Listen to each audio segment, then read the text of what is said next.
When I first heard that my brother was getting married, I was overjoyed. But then his fiancée made a statement that left me stunned and hurt, not realizing the trouble it would cause later. I'm Emily, a 33-year-old office worker. My life took a tragic turn when I lost my parents in a car accident when I was just 8 years old. My 5-year-old brother, Ethan, and I were taken in by our paternal grandparents. Despite their best efforts, it was incredibly challenging for them to raise us, especially in their retirement years. 3 years later, I was placed with my aunt and uncle, becoming their adopted daughter. It was heartbreaking to be separated from Ethan, but at least we could still visit each other. The transition to my new home was nerve-wracking, but my aunt and uncle embraced me as if I were their own. "Let's take it slowly and become a real family," my uncle said. Their warmth and acceptance made me feel relieved and welcomed. Although their home was a bit farther from my grandparents, a 30-minute train ride made it manageable for occasional visits to my brother. Life with my aunt and uncle became a new chapter for me. I learned that being related by blood and having a parent-child bond are not the same thing. Through shared experiences and their unwavering love, my aunt and uncle became my true parents. Despite not being biologically related, our bond was genuine and strong. Friends who learned of my adoption were surprised, often commenting on how well-adjusted I seemed. But I didn't see it as anything extraordinary. My aunt and uncle's love and patience made it all possible. Initially, I struggled to open up, sometimes being stubborn and rebellious. Yet my aunt and uncle never wavered in their support. Now, as an adult, I deeply appreciate everything they've done for me. I wanted to give back, so I joined my uncle's company and worked hard, eventually becoming a supervisor. Their support and love shaped who I am today, and I am profoundly grateful for the family they provided me. Once we both had cell phones, I kept in regular touch with my brother through texts and calls, and I visited him from time to time. However, after high school, our interactions became less frequent. His responses to my occasional texts were brief, which is not unusual for siblings of different genders as they grow older. Despite this, my brother grew up well in our grandparents' care. He remained kind-hearted, and though he might have felt lonely at times without our parents, he never caused me much concern. He matured into a successful individual, graduating from college and landing a job at a prominent company. Both my grandparents and I were immensely proud of him. This year, when he turned 30, he reached out to me unexpectedly to introduce me to his fiancée. Though I felt the tinge of being overshadowed, it was wonderful news to hear that he was getting married. I deeply regret that our grandparents, who had passed away in the last few years, couldn't be there to celebrate with us. They would have been overjoyed.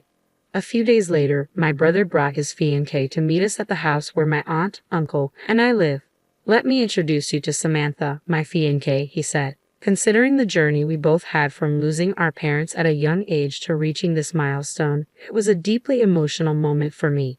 Seeing my brother so happy made me feel almost like a mother to him. I was touched to see how my once little brother had grown up and was now introducing his fiancée.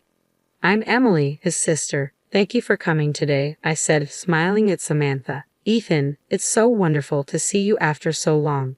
You've grown into a remarkable person. Congratulations on your engagement. I'm delighted to meet you, Samantha." My aunt and uncle also extended warm greetings. "It's only natural for us to welcome you," my aunt said. "I'd love to chat with my future sister-in-law." Samantha responded, her smile brisk but sincere. I had initially thought she might be a sheltered young woman, given her background as the daughter of a company president. However, she appeared capable and confident. Considering Ethan's gentle nature, they seemed like a well-matched pair.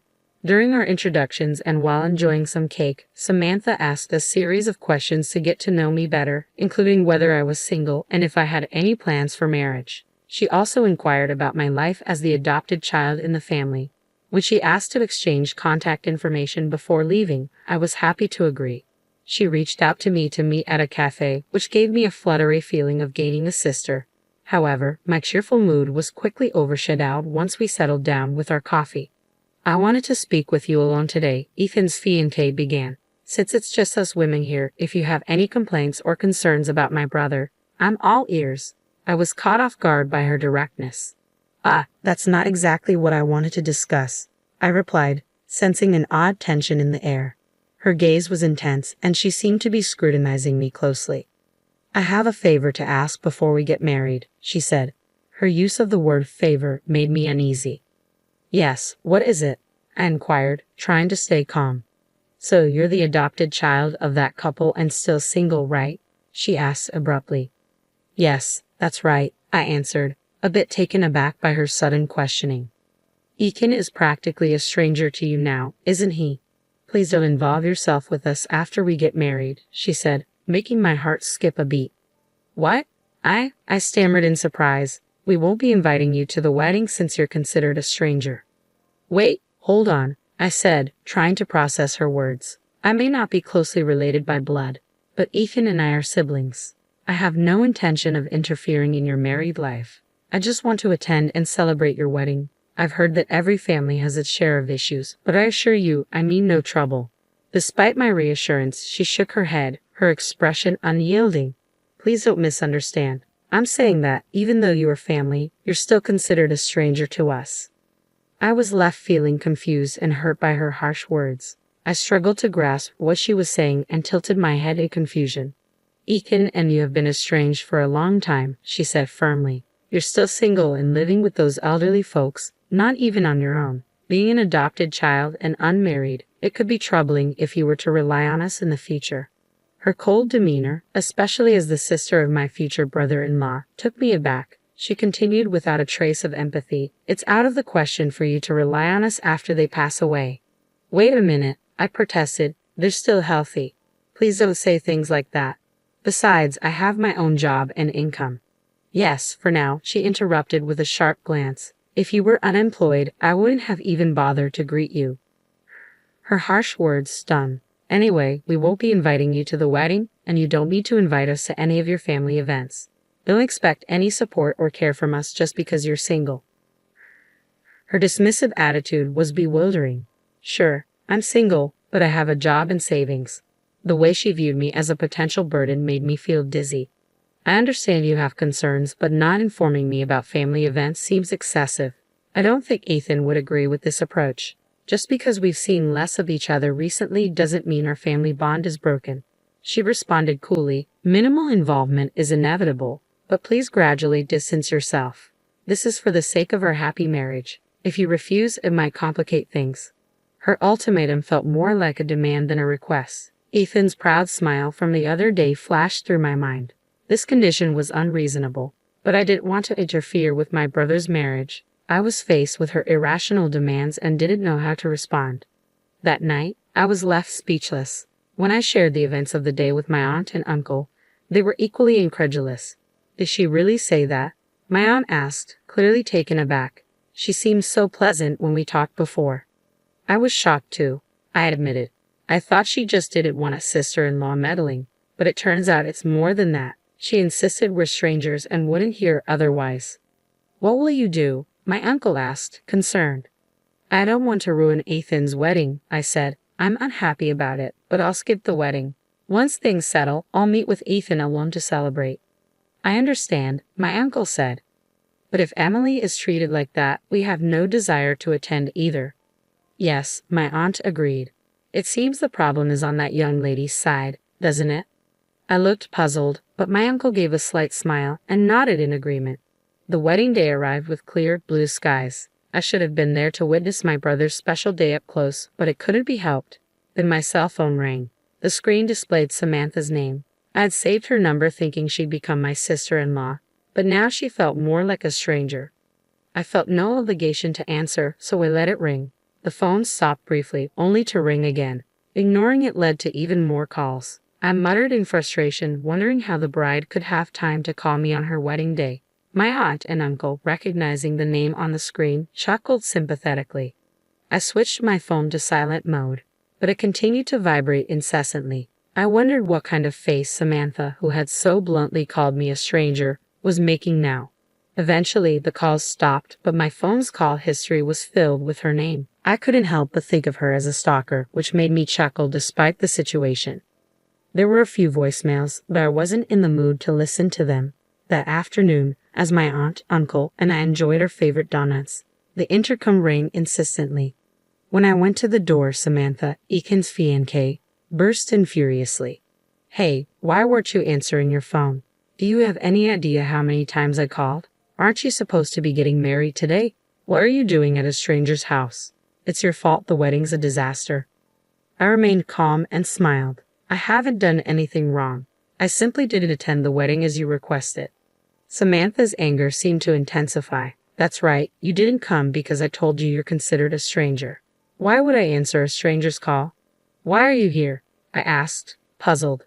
Because your uncle is the president of the Electrical Industry Association, and people noticed his absence. Samantha snapped. Someone started asking why he wasn't there, and it came out that his daughter, who is the groom's real sister, was denied attendance.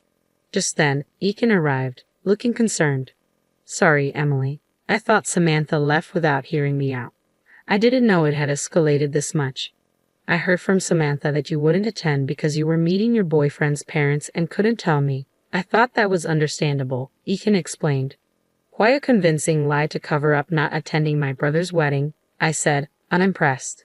Ethan's face fell. When people realized why your uncle wasn't at the wedding, they got involved, and it caused a big commotion. The situation turned into chaos. Samantha bit her lip and glared at me. Because of you, I was criticized terribly and called inhumane. If you had answered the phone and come to the wedding, things might have been different. You heartless person. I was taken aback. Heartless? I did what you asked. You labeled me a stranger and didn't want me there. My uncle, who had been observing quietly, stood up. It seems like the issue lies with how this situation was handled. Let's focus on resolving the mess caused rather than placing blame. I'm your brother's fiancée, so I should be like a sister to you, right? There's no point in continuing this conversation. You should take responsibility for your own words, Samantha said, her tone firm. I'll retract what I said earlier if you help me smooth things over. I shook my head. There's nothing I can do as a stranger. Wait, no, come on. I still have a lot of questions, Samantha insisted. Reluctantly, Ethan led his protesting fiancée away. Shortly after, their engagement was called off, and Samantha was left with the burden of the wedding cancellation fees. Despite her complaints, her parents accepted that the fault lay with her. Although her father was a president, his company was a small factory that relied heavily on maintaining good relations with Ethan's major company and my uncle's Electrical Industry Association. Samantha's actions jeopardized these critical relationships. Her father had to make numerous apologies, and Samantha was reprimanded and forbidden from returning home.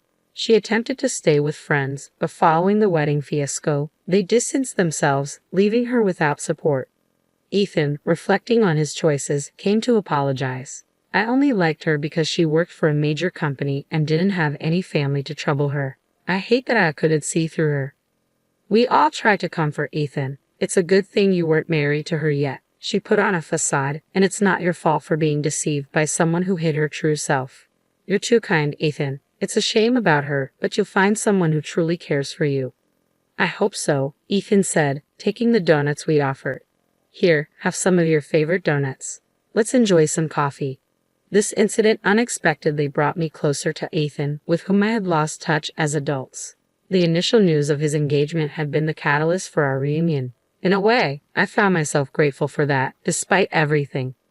Watching Ethan interact with my aunt and uncle, seeing them talk like a real family, made me reflect.